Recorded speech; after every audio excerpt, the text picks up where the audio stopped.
বিপদের কারণ না হই। এই বিষয়টা আমাদের মাথায় রাখতে হবে। আর আমি এখানে উপস্থিত যেমন আছেন, যদিও এটা অদম্য নারী পুরস্কার, তারপরও আমি বলবো এখানে আমাদের যারা পুরুষ শিক্ষার্থী ছিল, ছেলে যারা, তাদেরকেও এ ধরনের প্রোগ্রামে আমাদের আমন্ত্রণ জানানো উচিত।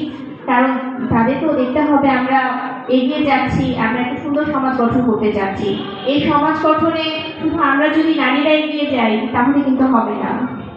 আজকে আমি যে মেয়েটি স্কুলে যাচ্ছে, সে যখন স্কুলের রাস্তা দিয়ে যাচ্ছে তখন একটা ছেলে তাকে ইভটিজিং করছে।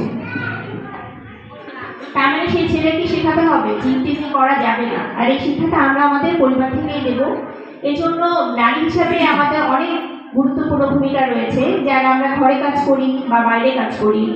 সবাই উপস্থিত আছেন উপজেলা মৎস্য কর্মকর্তা মহোদয়, উপস্থিত আছেন সমাজসেবা, আমাদের নারী প্রতিমোচন কর্মকর্তা সহ আমাদের দুর্নীতির বিরোধী কর্মকর্তা, আমাদের স্কুলের ছাত্রছাত্রীবৃন্দ, আমাদের শিক্ষক অফিসারের কাছ থেকে এবং মহিলা বিষয়ক কর্মকর্তার কাছ থেকে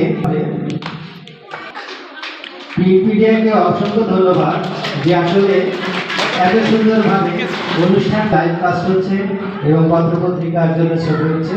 সকলকে অসংখ্য ধন্যবাদ।